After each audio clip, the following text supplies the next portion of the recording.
ఈ స్టేకింగ్లో నేను ఇంకొకటి గమనించాను. మొన్న ఒక ఫీల్డ్కి వెళ్తే ఒకే ఫార్మర్ ఇటువైపు ఏమో క్రాస్ వైపు పెట్టాడు, ఇటువైపు ఏమో 2 వెడల్పుగా పెట్టాడు.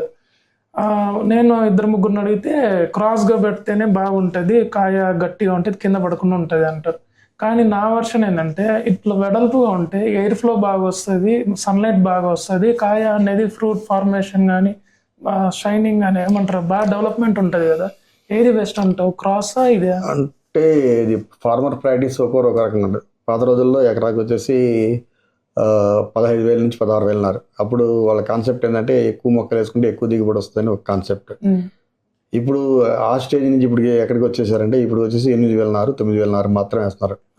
అంటే పాత రోజులకి ఇప్పుడు తేడా ఏంటంటే పాత రోజుల్లో అప్పుడు మల్చింగ్ పేపర్ లేదు కాబట్టి జస్ట్ నారు పోంచుకొని వేసుకుంటే వెళ్ళిపోయేవాళ్ళు. మల్చింగ్ పేపర్ వచ్చిన తర్వాత కరెక్ట్ ఎగ్జాక్ట్గా వాడికి 30 సెంటీమీటర్లు ఒక హోల్, 40 సెంటీమీటర్ ఒక హోల్ అని ఫిక్స్ చేసాం.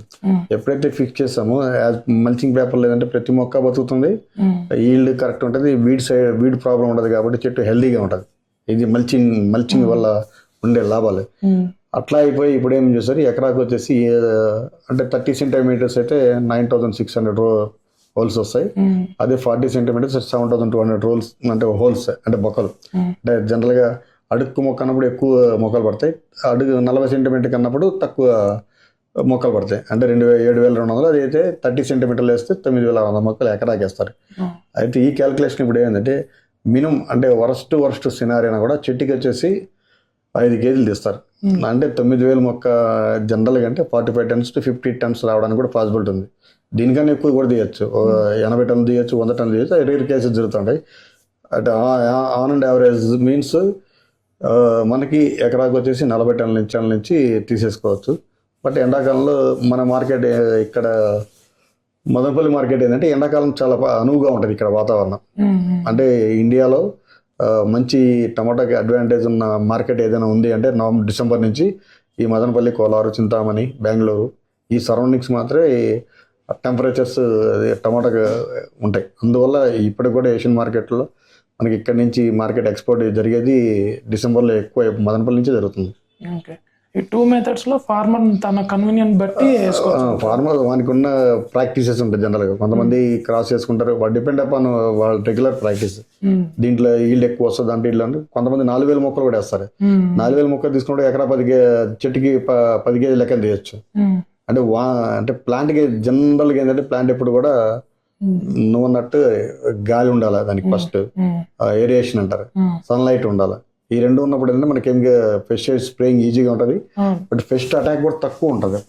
గాలి ఫ్లో ఎప్పుడైతే అటు ఇటు వెళ్ళిపోతూ ఉంటుంది మన పెస్ట్ ఈజీగా కంట్రోల్ చేసుకోవచ్చు. మనం ఏదైనా పెస్ట్ అటాక్ అయినా కూడా ఈజీగా కంట్రోల్ చేయొచ్చు. నీ పరంగా ఏది బెస్ట్ ఉంటుంది అంటే ఫార్మర్ ప్రాక్టీస్ తన కన్వీనియంట్ తన ఒక ఎక్స్పీరియన్స్డ్గా నీకేమనిపిస్తుంది? ఇది బెస్ట్ అనిపిస్తుందా లేకపోతే క్రాస్ బెస్ట్ అనిపిస్తుందా? ఎక్కువ క్రాస్ చేసుకుంటారు ఎక్కువ. అది ఓకే, ఏది బెస్ట్ అనిపిస్తుంది? క్రాసే బెస్ట్ తీసుకోవచ్చు.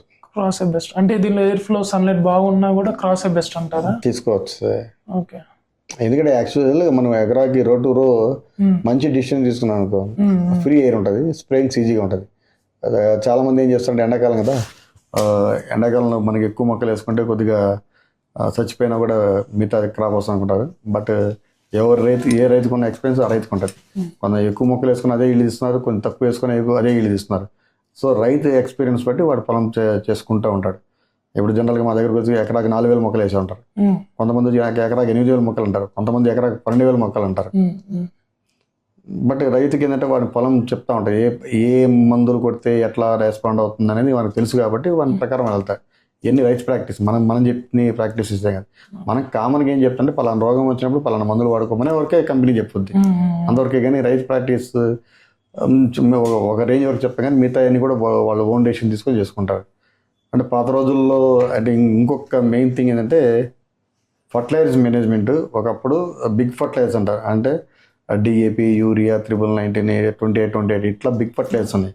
ఎప్పుడైతే డ్రిప్ సిస్టమ్ బయటకు వచ్చిన తర్వాత సాల్యుబుల్ ఫర్టిలైజర్ అంటే డ్రిప్లో కరగబెట్టుకుండే ఫర్టిలైజర్స్ వేసుకొని అలవాటైన తర్వాత ఈల్డ్స్ ఒక రకంగా పెరగడానికి కూడా మంచి రైతుకి ఈజీనెస్ అయిపోయింది.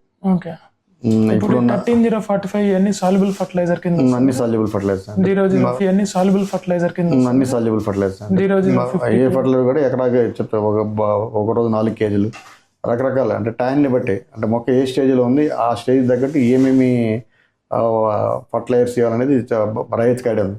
ఇప్పుడు మంచి కలర్ షైనింగ్ కావాలని పొటాష్ ఇచ్చుకుంటాడు. కొద్దిగా స్టార్టింగ్ స్టేజ్లో డిఏపి ఫాస్ఫరస్ కొద్దిగా ఎక్కువగా ఉంటే డిఏపి భూమిలో ఇచ్చుకుంటాడు. కోళ్ళ ఎరువు అంటే భూమికి జనరల్గా కోళ్ళ ఎరువు ఇంపార్టెంట్ కాబట్టి ఆర్గానిక్ మెన్యూర్ అది వాడుకుంటుంటాడు. జనరల్ ఫార్మర్కి ఐడియా ఉంటుంది ఎట్లా ఏంటని. అయితే రైతులు ఎప్పటికప్పుడు ఇప్పుడు ఉన్న రైతులు ఏంటంటే యూట్యూబ్లు చూసి వాళ్ళు ఏమేమి చేయాలనేది చేసుకుంటున్నారు. కాబట్టి టమాటో మంచి ఈజీ క్రాప్ కాదు కానీ బట్ అవేర్నెస్ పెరిగింది బాగా. ఏ టైంలో ఏం మందులు కొట్టాలి ఎట్లా అనేది ఇప్పుడు కనుక్కుంటున్నారు. మంచి మందులు కొడుతున్నారు. డబ్బులు ఎప్పటికప్పుడు సంపాదించుకుంటున్నారు రైతులు కూడా.